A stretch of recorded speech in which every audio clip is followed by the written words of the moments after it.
For the past year, Valve has been more motivated to combat cheating. From the massive ban wave a year ago, where nearly every cheat was detected, to recently, where aimware and several other cheats were detected. They've been quite busy with CS2, so there was definitely periods where it seemed like they didn't care at all. Cheaters could do anything and get away with it for months. Matchmaking and Premiere were infested with cheaters, and leaderboards looked more like the Hall of Shame. In my 2021 video, I was very pessimistic. In my 2022 video, I was very optimistic. As for 2023, I'd say I'm somewhere in the middle. VACnet and VACLive. VACnet seems extremely bad. Despite being trained since 2017, it can't detect rage cheaters. That's 6 years of learning data and millions of dollars invested. Yet, it still can't detect a rage bot that shoots through walls, let alone more subtle cheaters. Just wait until other cheats are updated for CS2 and released. This game will need more than occasional ban waves. When people first saw VACLive, they thought it meant cheaters actually had something to worry about.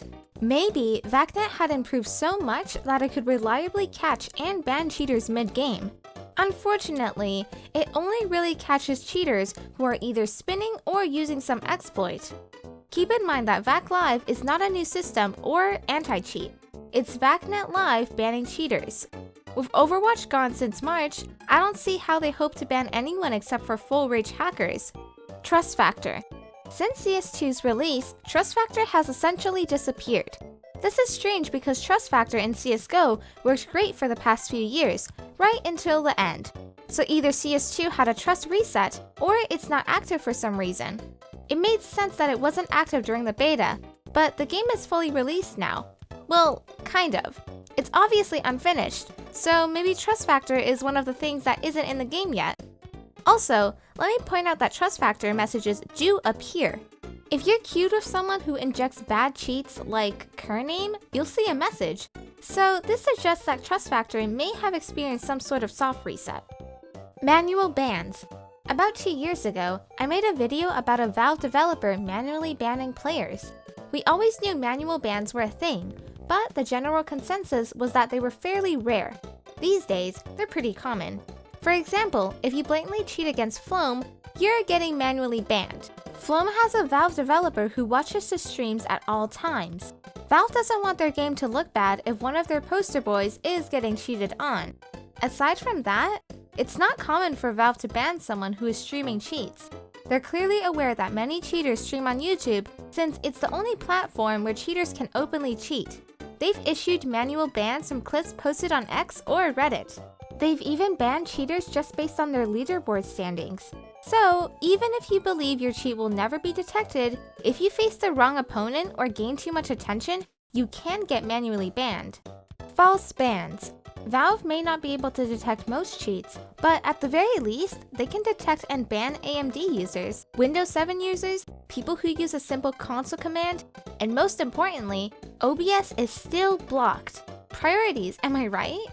State of cheats. Internals are on life support. Most internals these days are transitioning to externals or have so few features that there's really no real reason to use them over an external. In the past, using internals offered way more fun and quality of life features. Most of those are gone. I don't think chams or night mode are possible anymore with Source 2. I hope I'm wrong because night mode is one of my favorite features.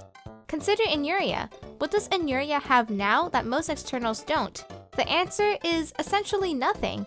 And yes, I know they plan to add more features, but that's besides the point. Externals are dominating the scene right now, with new ones popping up daily. This also means that many low-quality externals are in the mix. When Inuria gets detected, it's the end for internals. There won't be another internal cheat safer than Inuria. The question isn't really if Inuria will get detected, it's when. If you want a 0% chance of getting banned, I would suggest using a DMA. Internals are relatively easy for Valve to detect, and most externals will be detected at some point.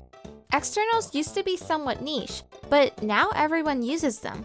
This means Valve will attack them sooner or later, but a DMA cheat will never get you banned. Expect a video about DMA soon. Conclusion. For legit players like me, this probably isn't the best time to play. For cheaters, this might be the best time to play, but don't expect it to last. There was a post recently that suggested Overwatch will be coming back, and hopefully that's the case. At the same time, the fact that we need it just shows how bad the anti-cheat is. People have been begging for an intrusive anti-cheat for years, so I'm not sure what Valve is waiting for.